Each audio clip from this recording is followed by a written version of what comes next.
In April 2020, the United States lost 21 million jobs in a single month. Not a year, 1 month. In 2008, the number was slightly different, 8.8 million jobs gone over the full recession, which sounds more manageable until you realize that for low-wage workers earning under $20 an hour, those were not evenly distributed losses. Low-wage workers made up 43% of the workforce before the pandemic. They made up 52% of the people still displaced more than a year after it started. The recession did not hit everyone equally. It never does. And here is the part that does not make the headlines. Most low-wage workers did not lose their jobs immediately. They lost their hours first. In 2008, about 1/3 of all income lost by workers came not from layoffs, but from schedules quietly shrinking. 40 hours becoming 33. Overtime disappearing. The extra shift that just stopped getting offered. By the time the news was calling it a recession officially, most hourly workers had already been living inside one for months. That is what the data shows. That is what happened. So the question this video is actually about is not whether a recession affects you. The data is clear that it does, and that it affects people earning hourly wages first and hardest. The question is what the people who came through both recessions actually did to keep income coming in when the schedule got cut or the job disappeared entirely. Not theory, not motivational content. What actually worked based on 2 real recessions with real data. That is what this is. Because here is what most recession income content gets wrong. It tells you to start a side hustle. Very helpful. Which one? How much does it actually pay? How long does it take to start earning? What worked in 2008 versus 2020, and what is likely to work in the next one? Those are the questions that matter when your hours just got cut and Friday is coming. Let us get into the actual data. Let us start with the most important thing.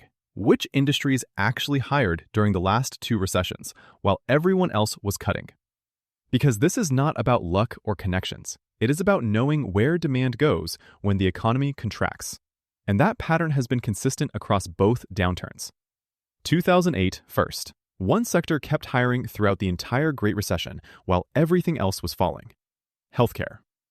Not just a little. The BLS reported healthcare added 559,000 jobs from the start of the recession, while 8.8 million jobs were disappearing across the rest of the economy. Healthcare was adding about 21,000 jobs every single month. The specific jobs were home health aides, personal care aides, nursing assistants, medical assistants. None of these require a college degree. All of them were hiring throughout the entire downturn. The reason is simple. People do not stop getting sick because the economy got worse. If anything, demand for care work increases when people are under financial stress. That was 2008. 2020 was different. The pandemic created a completely different kind of recession and a completely different set of winners. Transportation and warehousing gained 78,000 jobs in August 2020 alone. Warehouse and storage added 34,000 that same month. Retail trade added 249,000 jobs in August 2020 as stores needed workers to fulfill the surge in demand. The winners in 2020 were the jobs that supported the stay-at-home economy. Warehouse workers, delivery drivers, grocery workers, home health aides again, retail fulfillment. All accessible without a degree, all hiring when most other industries were not. The simple rule from both recessions is this. The more your work serves a need rather than a want, the more protected it is. People stop going to restaurants. They do not stop needing groceries. People stop buying new furniture. They do not stop needing medication. People stop traveling. They do not stop needing packages delivered. If you are currently in a vulnerable industry, retail, fashion, hospitality, restaurant, construction, and a recession is coming, this is the information that tells you where the hiring will be, not where you would prefer to work, where the work actually exists when everything else contracts. Healthcare support, logistics, grocery, essential home services. Those were the 2 recession playbooks. The next one will follow the same logic. Know the pattern before you need it. Okay, the gig economy. Because this is what most recession income content focuses on, and most of it gets the numbers wrong. The gig economy grew 33% in 2020. About 93 million gig workers at its peak. Hundreds of thousands of new signups on DoorDash, Instacart, Amazon Flex, and Uber in the first weeks of the pandemic alone. More workers, more competition, lower earnings per worker. That is the part they leave out. When everyone floods the same apps simultaneously, the pay per delivery, per ride, per order goes down. That is not a theory. Time magazine reported gig incomes were shrinking as workers flooded apps in real time during the pandemic. So the question is not whether gig work exists during a recession. It does. The question is which gig work actually pays after expenses and which does not. Here are the actual numbers. TaskRabbit-style skilled tasks, around $38 an hour. Furniture assembly, moving help, home repair, yard work. Highest paying gig category by far. Uber rideshare, around $22 an hour active driving. Solid, but requires a car in good condition and insurance costs eat into it. Amazon Flex package delivery, $18 to $25 an hour. One of the better options because package delivery demand stayed high and pay was more consistent than food delivery. Instacart grocery shopping, high teens to low 20s per hour, depending on your market and tips. Useful, but earnings depend heavily on how busy your area is. DoorDash, around $11 an hour after expenses. The most crowded platform with the lowest hourly pay. The pattern is clear. Skilled physical tasks pay the most. Rideshare and package delivery pay well. Grocery shopping is decent. Pure food delivery is the worst paying option, but the easiest to start. Most people who need income fast go straight to DoorDash because it is the simplest to sign up for, which is exactly why it is the most crowded and the lowest paying. If you have any kind of physical skill, basic repair, furniture assembly, moving help, yard work, even cleaning, that work pays significantly more per hour than any food delivery platform.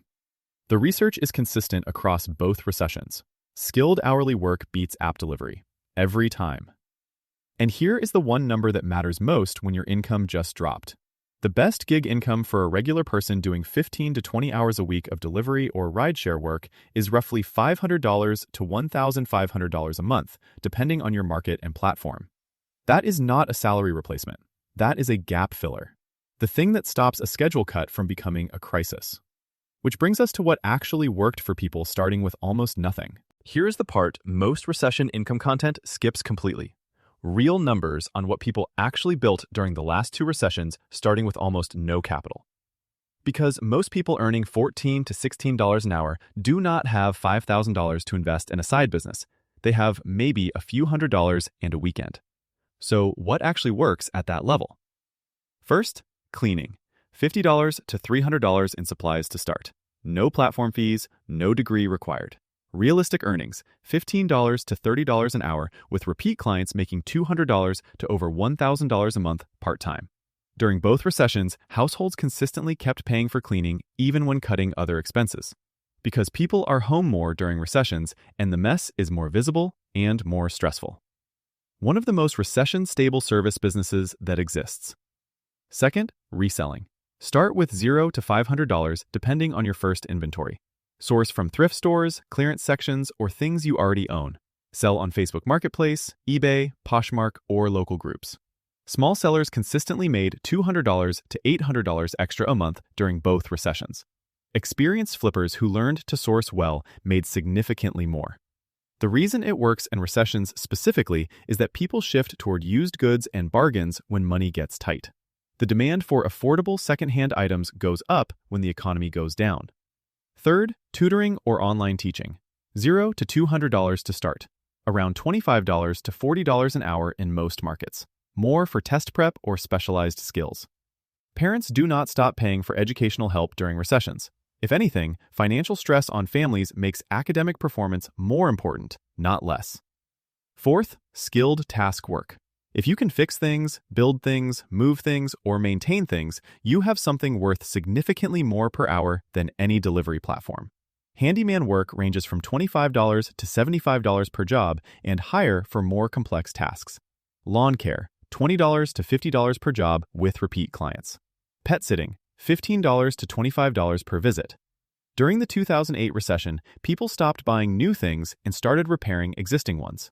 Every repair job you can do is directly replacing a purchase someone decided not to make. The simple rule from both recessions was this: sell what people still need. Offer what people cannot easily do themselves. Use platforms that shorten the time between work and payment. And the most important thing about all of these, none of them require more than $500 to start. Most of them require significantly less. What they all require is starting before you desperately need them. Because there is a massive difference between building a cleaning client base when you have time and energy and trying to build one when your hours just got cut and rent is due in 2 weeks. The income that saves you in a recession is almost always the income you built before it arrived. I want to be honest with you about something before I finish. Everything in this video, the industries that hired the gig platforms, that paid the small businesses that survived, they all have one thing in common. The people who used them successfully during the last 2 recessions were almost never the people who started them after the recession hit.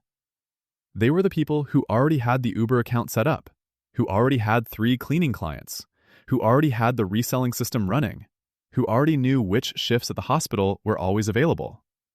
Recession income is not something you build in a crisis. It is something you build before one. And I know what the objection is. You are already working full-time. You are already tired. You do not have spare hours to build a second thing when you are barely keeping up with the first one. That is real. That is not nothing. But here is what the data from both recessions shows. The workers who came through with the least damage were not the ones who earned the most before the recession. They were the ones who had built even one small additional income source before their hours got cut. Even $200 to $300 a month from a side thing.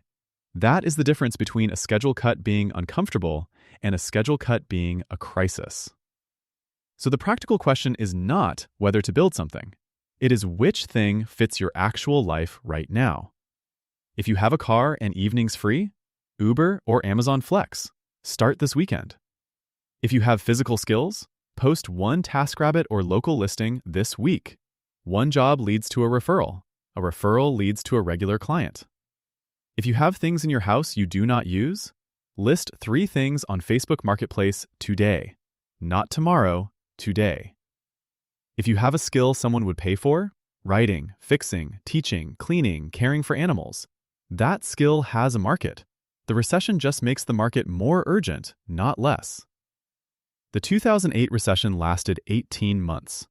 The 2020 recession lasted 2 months, officially, but the financial damage for hourly workers lasted well over a year. The next one will follow the same pattern. It will hit hourly workers first. It will cut hours before it cuts jobs. And the people who come through it with the least damage will be the people who did not wait for it to arrive before they started building. 1 income stream makes you dependent. 2 gives you options. 3 changes how you carry yourself at work entirely.